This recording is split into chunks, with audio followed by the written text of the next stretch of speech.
오늘 함께 은혜를 나눌 하나님의 말씀은 시편 17편입니다.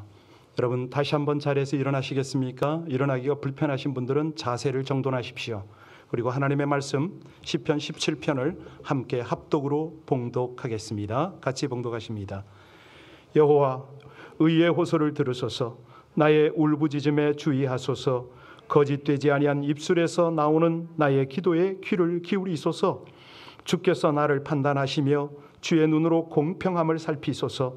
주께서 내 마음을 시험하시고 밤에 내게 오시어서 나를 감찰하셨으나 흠을 찾지 못하셨사오니 내가 결심하고 입으로 범죄하지 아니하리이다. 사람의 행사로 논하면 나는 주의 입술의 말씀을 따라 스스로 삼가서 포악한 자의 길을 가지 아니하였사오며 나의 걸음이 주의 길을 굳게 지키고 실족하지 아니하였나이다. 하나님이여, 내게 응답하시겠으므로 내가 불렀사오니 내게 귀를 기울여 내 말을 들으소서. 주께 피하는 자들을 그 일어나 치는 자들에게서 오른손으로 구원하시는 주여, 주의 귀한 사랑을 나타내소서. 나를 눈동자같이 지키시고 주의 날개 그늘 아래에 감추사 내 앞에서 나를 압제하는 악인들과 나의 목숨을 노리는 원수들에게서 벗어나게 하소서. 그들의 마음은 기름에 잠겼으며 그들의 입은 교만하게 말하였나이다. 이제 우리가 걸어가는 것을 그들이 애워싸서 노려보고 땅에 엎드렸더랬나 하나이다. 그는 그 움킨 것을 찍으려 하는 사자 같으며 은밀한 곳에 엎드린 젊은 사자 같으니이다. 여호와여, 일어나 그를 대항하여 넘어뜨리시고 주의 칼로 악인에게서 나의 영혼을 구원하소서. 여호와여, 이 세상에 살아있는 동안 그들의 분깃을 받은 사람들에게서 주의 손으로 나를 구하소서. 그들은 주의 제물로 배를 채우고 자녀로 만족하게 하고 그들의 남은 산업을 그들의 어린 아이들에게 물려주는 자니이다. 나는 의로운 중에 주의 얼굴을 배우리니 깰 때에 주의 형상으로 만족하리이다. 아멘. 하나님의 말씀입니다. 자리에 앉으시기 바랍니다. 할렐루야. 모처럼 만에 영상 예배를 드리는 분이 계시겠죠? 처음으로 드리는 분도 계실지도 모르겠습니다. 일부 예배를 마치고 전화 한 통화를 받았습니다. 목사님, 저 구근 형제입니다. 본당에 올라갔는데 교회 문에 비대면 예배라고 써붙여서 할 수 없이 돌아갑니다. 이 형제는요, 약 2시간을 달려온 형제입니다. 빅터빌 그 근처에서 주일마다 오는 형제인데 와서 돌아간다고 잠깐 얼굴이라도 보지 그랬더니 아닙니다, 지금 바로 가겠습니다 하는데 그 다음 말이 너무 감동이었습니다. 목사님, 제가 올라갔다가 문에 써붙인 문구를 보고 주차장에서 예배 드리고 왔습니다 그러는 거예요. 그 다음 말이 또 중요합니다. 다음 주에는 시애틀에 계신 어머니가 와서 함께 예배 드리고 싶은데 예배 드릴 수 있을까요? 이렇게 물었습니다. 여러분 어떠세요? 참 아름다운 청년 아닙니까? 우리 성도님들의 모습이 우리 하나님 앞에 지금 어떤 형편이든 처지든 하나님을 중심으로 예배드리는 여러분의 모습이 그처럼 귀할 줄로 믿으시기 바랍니다. 오늘 이런 예배는요, 사실은 우리 일생 중에 경험하기가 그렇게 많지는 않습니다. 이 미국 같은, 한국 같은 종교의 자유가 있는 지역에서 이렇게 하나님이 이끄시는 이유, 목적이 뭘까요? 예, 맞습니다. 하나님이 평소 모든 삶의 현장에서 예배자의 모습을 보고 싶기 때문입니다. 특히나 정말 어떤 조건에서도 모든 상황을 초월하는 진정한 예배자를 찾으시는 것입니다. 믿으십니까? 할렐루야. 네. 아무래도 오늘 말씀 전에 짧은 선교 보고를 해야 말씀이 연결이 될 것 같아서요. 어제 잘 다녀왔습니다. 이번에 주로 선교지로 간 목적 몇 가지가 있었지만 그중에 제일 중요했던 게 우리 티와나에 있는 주사랑교회 여름 성경 학교였거든요. 그 자리에 가서 우리가 할 수 있는 일은 별로 없었습니다. 그저 보조 역할, 음식을 만들어주고 이발을 해주고 뭐 옆에서 악기를 고쳐주고 뭐 이런 일들을 했습니다. 그런데요, 너무 충격 같은 은혜를 받았습니다. 왠지 아세요? 우리가 그 지역에 온라인으로 아이들을 섬기고 있지 않습니까? 영어 가르치고 여러 가지 교류를 하고 있는데 이번 여름 성경 학교는 놀랍게도 우리와 접속된 이 아이들이 교사였어요. 교사, 보조교사였어요. 선교사님은 뭐 하냐고요? 음향 만져주고 또 우리가 보낸 그 여러 장식을 세팅하고 뭐 이런 거 부분적으로 도와주는 역할밖에 없었습니다. 아이들이 알아서, 아이가 선생이고 아이가 학생이고 그러더라고요. 그 모습을 보면서 마치 선교 현장, 제대로 된 현장이 있는 느낌? 참 우리 선교사님 사역 잘하신다. 아니, 우리 하나님이 하시는 일이 너무 놀랍다. 우리가 그날 저녁에 잠을 못 이룰 정도로 큰 은혜를 받았습니다. 두 군데 사역을 잘 마치고 이제 그 다음 지역은 빈민지역과 함께 선교사님들, 현지 신학생들을 위한 구제 활동도 하고 이제 강의도 좀 하고 그러고 돌아왔습니다. 조금 더 말씀과 부합되는 내용이 있으면 예화로 말씀드리겠습니다. 자, 오늘 본문 10편 17편은 표제가 뭡니까? 여러분 성경 한번 보세요. 그 위에 작은 글씨로 뭐라고 되어 있죠? 예, 다윗의 기도입니다. 다윗의 기도가 각각의 상황에 맞는 기도가 많거든요. 자, 그 중에서 오늘 10편 17편의 기도는 어떤 기도다? 예, 하도 억울하고 힘들어서 고통스러워서 하나님 날 좀 구원해 주세요 라고 호소하는 기도입니다. 이 시편의 배경을 많은 신학자들이 이 주석가들이 연구를 하는데 대부분 보면은 다윗이 사울과 그 무리들에게 엄청 곤란을 받는 거죠. 쫓김을 받고 죽임의 위협을 당하고 환난과 핍박 이런 당하던 시기에 쓰여졌을 것이다. 대부분 이렇게들 이야기를 합니다. 원수에게 둘러싸인 상황. 자기로서는 하나님께서 주시는 은혜가 풍성합니다. 나는 하나님의 은혜 때문에 살아갑니다라고 확신을 하는데 이거는 감당이 안 되는 그런 고통들이 다가오는 거예요. 너무 억울한 거예요. 여러분, 다윗의 경우는 그렇다 치고 우리는 그런 경험이 없나요? 예, 살다 보면 얼마든지 있지 않습니까? 분명히 우리가 하나님의 자녀고 신자고 하나님을 예배드리고 하나님을 의지하는데도 불구하고 이런 어려움을 당할 때가 있잖아요. 자, 이럴 때에 어떻게 기도해야 되는가? 오늘 하나님께서 다윗을 통하여 우리에게 교훈하십니다. 먼저 오늘 본문 1절에 들어갈 텐데요. 자, 1절. 이 기도가 어떻게 시작이 되냐면 같이 한번 봉독할까요? 같이 봉독합니다. 여호와여 의의 호소를 들으소서. 나의 울부짖음에 주의하소서. 거짓되지 아니한 입술에서 나오는 나의 기도에 귀를 와, 여러분, 이 기도가 보통 기도입니까? 아니잖아요. 여호와여 의의 호소를 들으소서. 아니, 의인이 몇이나 된다고? 사람 중에 의인이 있나? 어쩌자고 의의 호소를 들으소서라고 그것도 울면서 기도를 하죠? 여러분, 이 기도는요, 이렇게 자신이 있고 당당한 기도는 아무에게서나 나오는 게 아니죠. 억울해서요? 아닙니다. 너무 고통스러워서요? 아닙니다. 이 기도는 가장 중요한 핵심이 뭐냐면 정직입니다. 정직. 진실입니다. 하나님이 아시지 않습니까? 내 입술에서 거짓이 나올 수가 있습니까? 하나님, 제가 어떻게 해야 되죠? 하나님 스스로도 진실한 분 아닙니까? 정말 그렇습니다. 우리 하나님은 거짓이 없으십니다. 거짓말 못하십니다. 그러니 다윗이 그 하나님의 성품도 알고 자기의 기도도 거기에 맞춘 거예요. 하나님 앞에 제가 진실하게 기도할 때 하나님 응답하실 거죠? 하나님 피하지 못하시죠? 뭐 이런 주장을 하는 겁니다. 잠언에 그런 말씀이 있거든요. 악인의 제사는 여호와께서 미워하셔도 정직한 자의 기도는 기뻐하시느니라. 하나님이 기뻐하는 기도는 어떤 기도요? 정직한 기도라고 말합니다. 2절에 보시겠습니다. 자, 2절 같이 봉독합니다. 주께서 나를 판단하시며 주의 눈으로 공평함을 살피소서. 무슨 말이죠? 하나님이 아시지 않아요. 하나님께서요, 너무 공의롭고 정확하게 판단하시기 때문에 주님의 눈으로 이것을 살피시지 않습니까? 정당성의 입증이죠. 자기의 진실함의 정직함의 입증입니다. 하나님께서 이 사건을 심리하신다면 우리 하나님은 이것을 정확하게 판단하시지 않겠습니까? 하면서 하나님 앞에 기도하는 다윗, 조금 그 상황이, 그 심중이, 그 영혼이 헤아려지십니까? 이제 3절로 보겠습니다. 3절 말씀 같이 봉독합니다.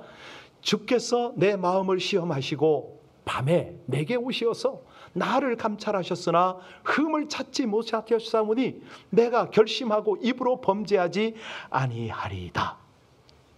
여러분, 이 기도가 울림이 좀 있으세요? 여러분은 밤에 기도하십니까? 밤의 기도는 어떤 기도입니까? 대부분 하루를 돌아보고 하나님 앞에 나를 점검하는 기도 아닙니까? 그런데 하나님, 밤에 찾아오시죠? 이렇게 기도하는 겁니다. 여러분, 왜 밤에 하나님이 찾아오신다고 고백을 하고 밤에 기도를 하죠? 예, 이 말은 무슨 말이냐면 은밀한 시간과 장소를 포함하고 있는 말입니다. 밤에, 다른 말로 내면 깊숙이 사람들에게 보이지 않는 그 마음 중심, 이것을 하나님이 보셔야 합니다. 나를 보셔요. 내 중심을 보세요. 이 상황과 상관없이 하나님을 예배하고 하나님께 기도하는 저 다윗을 좀 한번 살펴보세요. 지금 다윗이 그러고 있는 거예요. 왜? 은밀한 중에 보셔야, 그 사정을 누구보다 잘 아시는 하나님이 보셔야 본인이 위로가 되고 더 확신 가운데 하나님과 함께 하겠다는 거예요. 그런데 어떻게 됐어요? 예, 흠을 못 찾으셨다는 거예요. 다윗이 그렇게 자신합니다. 하나님, 흠 못 찾아주셨죠? 찾을 수 없죠? 여러분, 참 대단한 고백 아닙니까? 누가 이런 고백을 할 수 있습니까? 뭐 저 같아도 지금 이게 안 됩니다. 사람이야 적당히 죄 짓고 사는 거고, 바울 사도가 이거를 모든 사람이 죄를 범하였음에 하나님의 영광이 이르지 못하더니라고 했는데 이게 어떻게 된 건가? 우린 이런 생각을 할 수가 있어요. 자신이 이렇게 당당할 수 있었던 다윗의 비결, 뭘까요? 정직할 수 있는 비결. 네, 오늘 4절 5절입니다. 4절 5절, 정직한 기도를 할 수 있는 비결입니다. 같이 읽습니다. 사람의 행사로 논하면 나는 주의 입술의 말씀을 따라 스스로 삼가서 포악한 자의 길을 가지 아니하였사오며 나의 걸음이 주의 길을 굳게 지키고 실족하지 아니하였나이다. 여러분, 다윗의 입술이 어떻게 사용되어졌다고요? 네, 자기의 생각, 자기의 말을 하지 않으려고 노력했답니다. 4절에 보시면 주의 말씀, 주의 말씀을, 주의 입술의 말씀을, 그 말씀을 따랐다는 거예요. 여러분, 이거 아닙니까? 우리가 실족지 않는 방법, 정말 거짓되지 않은 방법, 이거 아니에요? 우리가 사실은 주의 말을 하고 주의 길을 가려는 사람은 참 많습니다. 그런데요, 이 길을 정작 묵묵히 가는 사람은 몇이나 됩니까? 그 좁은 길을 항상 그 길을 택해서 가는 사람은 얼마나 됩니까? 수많은 사람이 간다곤 해요. 택하긴 해요. 그런데 가다가 다 포기합니다. 왜요? 쉽지 않거든요. 그럴 때 우리는 어떡합니까? 예, 맞습니다. 우리를 도우시는, 우리의 연약함을 담당하시는 성령을 의지해야 되거든요. 하나님이 그걸 원하시잖아요. 네가 약하냐? 네가 그 길을 가기가 어려우냐? 성령을 의지해라. 성령의 너희 힘이다, 도움이다 말씀을 하시지 않겠어요? 그런데 다윗이요, 오늘 본문에 보면 너무 참 지혜롭습니다. 제가 그 길을 가는데 제가 감당을 못한다고 고백을 하면서 지켜달래요. 그런데 어디에서 무엇을 지켜달라고 했습니까? 예, 악에서 지켜달라고. 세상 억압으로부터. 여러분, 여기서 다윗은요, 누구라고 지칭을 안 하네요. 예, 어떤 환경을 구체적으로 또 말하지 않아요. 왜냐하면 그 모든 조건 뒤에 있는 사단의 세력, 영적 실체를 보고 있기 때문에 그렇지 않을까요? 6절 보겠습니다. 자, 6절 같이 봉독합니다. 하나님이여 내게 응답하시겠으므로 내가 불렀사오니 내게 귀를 기울여 내 말을 들으소서. 이거는 확신 중에 확신인 겁니다. 분명히 들으실 거니까 제가 하나님을 졸라댄다 이 말 아닙니까?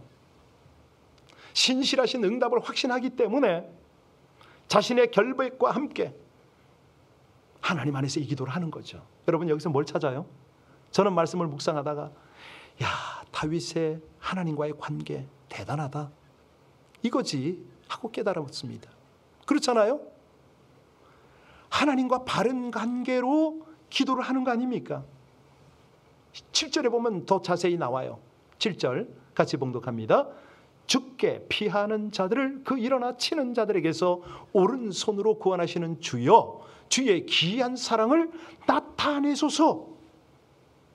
하나님과의 사랑에 빠졌었어요. 다윗이요. 하나님의 그 관계 속에서 이런 친밀함을 누렸었다고요. 하나님의 오른손으로 수없이 구해 주시는 경험을 했거든요. 그래서 그의 표현이 뭐냐? 주의 기이한 사랑으로 나타내소서. 이걸 원어로는 헤세드라고 합니다. 헤세드, 자비, 끝없는 사랑, 뭐 이런 거죠. 여러분, 이런 사랑들이요 사람들에게 나타날까요? 예, 얼마든지요. 이번에 가서 어제 엔시에나다에서 신학교에서 강의를 하고 왔습니다. 거기에 현지 신학생도 왔지만 여러 선교사님들이 오셨어요. 한국 선교사님들. 감사한 거는 평신도 선교사님들이 대부분이었습니다. 이분들이 연장 교육도 하고 또 뭐 여러 가지 목적 때문에 오셨더라고요. 너무 감사했습니다. 근데 아는 사람이 그중에 몇 분 계신 거예요. 저를 알아보는 분도 계시고 또 저하고 친숙한 사람도 계시고, 그중에 한 분 서인진 선교사님 악수를 하고 목사님하고 난리가 났는데, 이분이 거기에 정착한 지가 한 3년 됐답니다. 우리 교회도 몇 번 오셨거든요. 저하고 같이 동역도 했습니다. 기도원 사역도 하고. 근데 이분이 가정에 어려움을 겪고 모든 거 다 내려놓고 태어나러 가셨다는 거예요. 한 3년 됐답니다.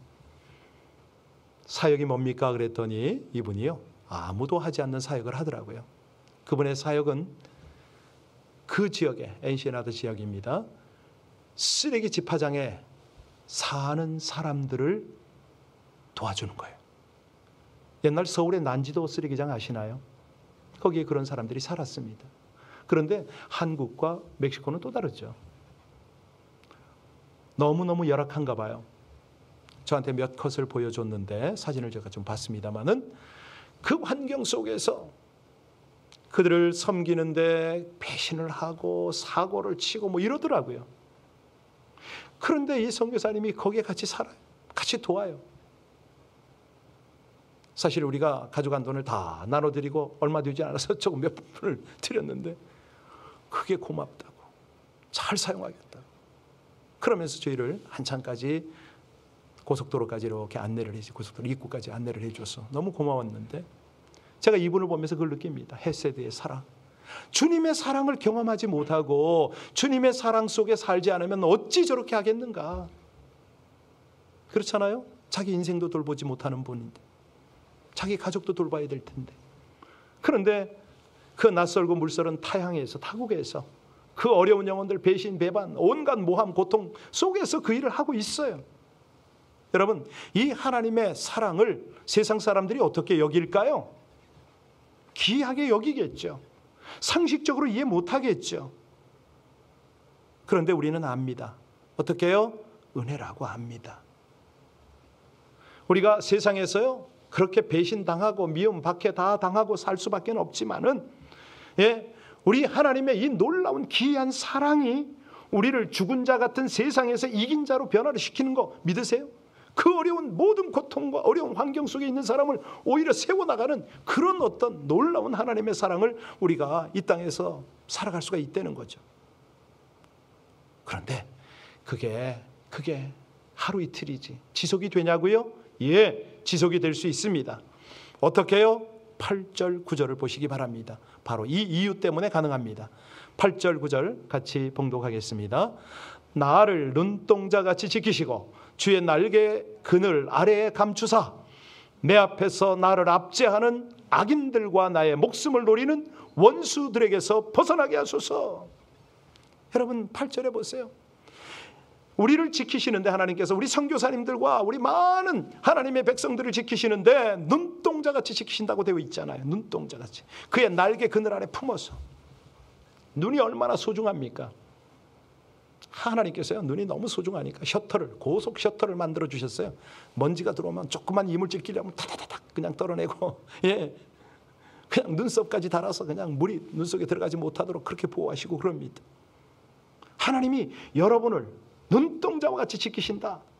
어미 닭이 마치 병아리를 품듯이 날개 아래 보호하신다. 다윗이요 바로 이런 하나님과 함께 했던 거죠. 그 하나님을 고백했고 그 하나님의 은혜와 하나님의 구원과 하나님의 놀라운 인도를 날마다 따랐던 거예요. 자, 그런데 이렇게 하지 않으면 다윗이 어떻게 될까요? 바로 넘어지죠. 아무리 믿음이 좋아도, 아무리 하나님과 함께 하더라도 방법이 없어요. 그래서 10절부터 12절까지를 한번 보시기 바랍니다. 이 원수들 어떤 모습으로 다가오는가 같이 읽겠습니다. 그들의 마음은 기름에 잠겼으며 그들의 입은 교만하게 말하였나이다. 이제 우리가 걸어가는 것을 그들이 애워싸서 노려보고 땅에 넘어뜨리려 하나이다. 그는 그 움킨 것을 찢으려 하는 사자 같으며 은밀한 곳에 엎드린 젊은 사자 같으니이다. 무슨 말이죠? 이 악인들이란, 원수들이란 탐욕스럽고 악에 가득 찬 어떤 그런 마음으로 우리를 노려요. 마치 이 맹수가, 굶주린 맹수가 사냥감, 그 먹잇감을 보고 기회만 주어지면 그냥 덮치듯이 어떻게 하든 으스러뜨리려고 이런 모습으로 다가옵니다. 이건 영적인 거를 표현하는 겁니다. 예, 악한 영적 사단이, 대적이 우리를 그렇게 공격을 해요. 얼마나 압도적으로 강한지 우리와는 비교가 되지 않은 그런 폭력적인 성향으로 옵니다. 그런데요, 그럴지라도 다윗이 지금 뭐라고 고백했어요? 하나님은 그것을 뛰어넘게 하신다고 말하지 않습니까? 우리를 지키시는 하나님 때문에 우리가 뛰어넘을 수도 있다. 하나님이 우리를 맹수로부터 지키시기 때문에 우리가 안전할 수 있다. 그런데 이 악인들을요, 다윗이 직접 대항하지 않습니다. 어떻게 악인들을 대항하느냐, 대처하느냐, 그 말씀이 바로 13절 14절입니다. 13절 14절 같이 읽습니다. 여호와여 일어나 그를 대항하여 넘어뜨리시고 주의 칼로 악인에게서 나의 영혼을 구원하소서. 여호와여 이 세상에 살아있는 동안 그들의 분깃을 받은 사람에게서 주의 손으로 나를 구원하소서. 그들은 주의 제물로 배를 채우고 자녀로 만족하게 하고 그들의 남은 산업을 그들의 어린 아이들에게 물려주려 하나이다. 이야, 이게 뭡니까? 사기를 치고 온갖 거짓 술수를 다 부려서 내 있는 것을 다 빼앗아 가고 그것을 자기 자식들과 함께 누리고 먹고 마시고 물려주려고 하고 뭐 이런 되는 거 아닙니까? 아무리 그래봤자 저는 하나님께 그들을 맡길 겁니다. 하나님 아시지요? 하나님께서 저에게 알게 하셨잖아요. 세상의 분깃을 누리는 것들은 금생뿐입니다. 이들은 내세가 없어요. 생각을 안 하는 거죠. 그냥 자기와 자기 가족들이 먹고 사는 이걸로 만족하는 거예요. 물론 그렇지 못한 악인들도 있지만 오늘 본문을 가만히 보세요, 여러분.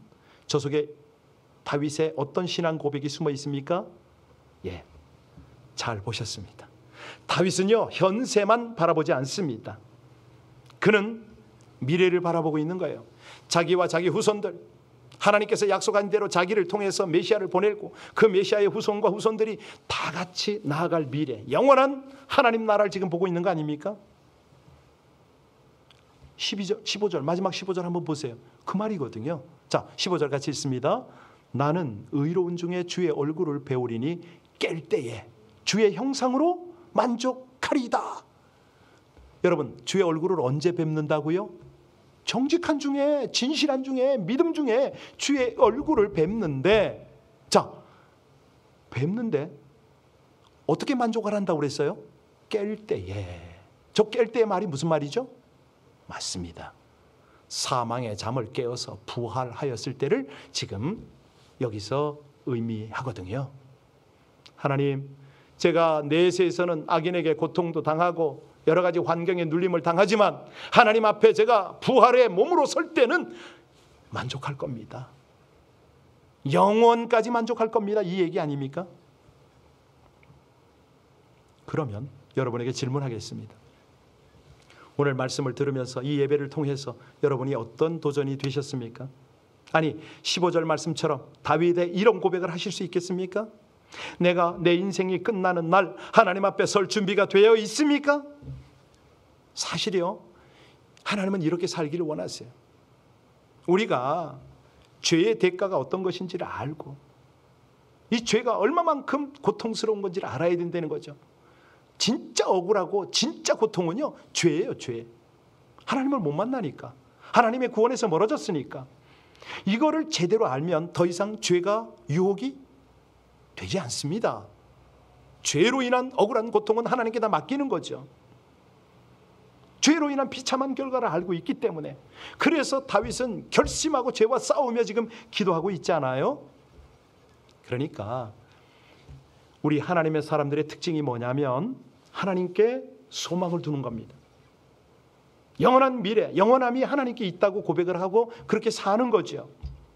매일매일 하나님의 말씀 속에서 하나님을 바라보고 사는 것으로 만족을 합니다. 그러니까 자꾸 내 속에 하나님 사랑이 쏟아나오고 내 속에서 의롭게 살려는 그런 어떤 기도가, 열망이 나타나는 거죠. 그랬더니 하나님과의 사랑의 관계 속에서 죄는 더 이상 문제가 안 돼요. 자유한 거죠. 죄에서 벗어나는 거죠. 물론 여전히 억울한 일 당합니다.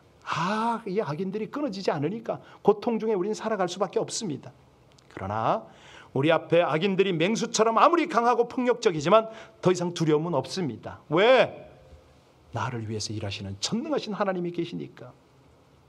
마치요 인생의 항해를 하는데 거친 풍랑이 몰아오는 것 같아요. 막 배가 파손할 것 같고 뭐 그냥 침몰할 것 같고 막 이럴 때, 그럴 때 우리의 믿음은, 우리의 꿈은, 우리의 기도는 하나님의 소망의 항구 하나님을 바라보는 거 아닙니까?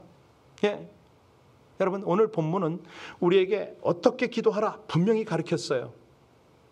설교 끝나고 잊어버리지 않도록 제가 다시 한번 점검해 드립니다. 1절부터 5절까지 다윗은 하나님 앞에 정직한 기도를 했다고 그랬습니다. 막힘이 없는 관계입니다.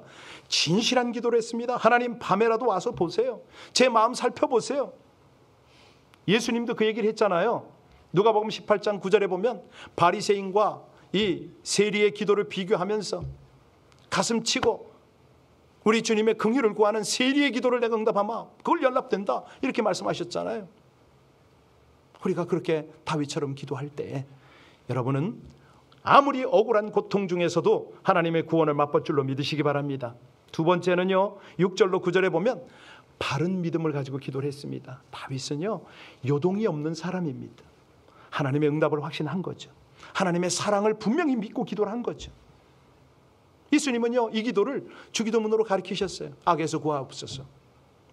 나라와 권세와 영광이 아버지께 영원히 있나이다 이거 가르쳤잖아요. 예, 그거예요. 그러니까 기도를 할 땐 첫째는 뭐라? 정직. 둘째는 믿음. 세 번째 하나 더 하겠습니다. 10절로 15절까지는 악을 대항하는 그 마음으로 기도하는 겁니다. 여러분 하나님을 사랑하면 악은 미워할 수밖에 없죠. 예, 그렇습니다. 주님과 친밀하면 죄 짓는 거는 고통이죠. 죄 짓는 게 억울한 거죠. 그래서 이것들로부터 분리가 되는 이것이야말로 참 경건이거든요. 세상이 뭐라고 그래도 그렇습니다. 어제요 그 마지막 순간에 하나님께서 저에게 어떤 일을 시키셨는지 아세요? 선교사님들에게 강의를 다 마쳤습니다. 그런데 몇몇 분들이 막 눈물 흘리시고 이제 손수건을 적시고 뭐 그러셨어요. 그런데 나오는데 한 분이 저를 불러요. 목사님, 저를 위해서 기도해달라고. 강의 중에 계속 눈이 갔던 분이에요. 부부가 앉으셨는데 부인 선교사님이 보니까 이마가 시커먼 거예요. 볼까지 검해. 선글라스를 썼어요. 이 목이 자꾸 드러났는데 손하고 여기도 푸릇푸릇해. 마치 먹는 거. 전 속으로 생각했어요. 무슨 참사를 당하셨나? 가정에 문제가 있나? 왜 저러지? 마음이 많이 불편하기도 했죠. 그런데 강의가 딱 끝나니까 눈물을 훔치던 사모님이 저보고 기도를 해달래요. 기도를 하면서 사모님 기도 제목이 있나요? 그랬더니 딱 말씀을 하시더라고요. 그때 알았어요.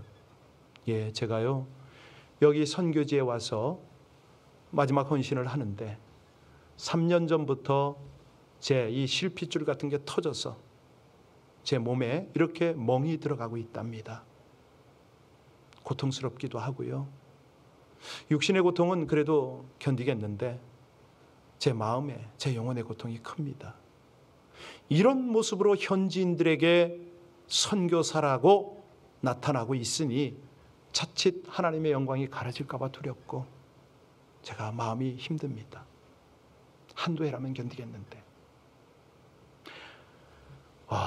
저 안에 마음이 밀려오는데요.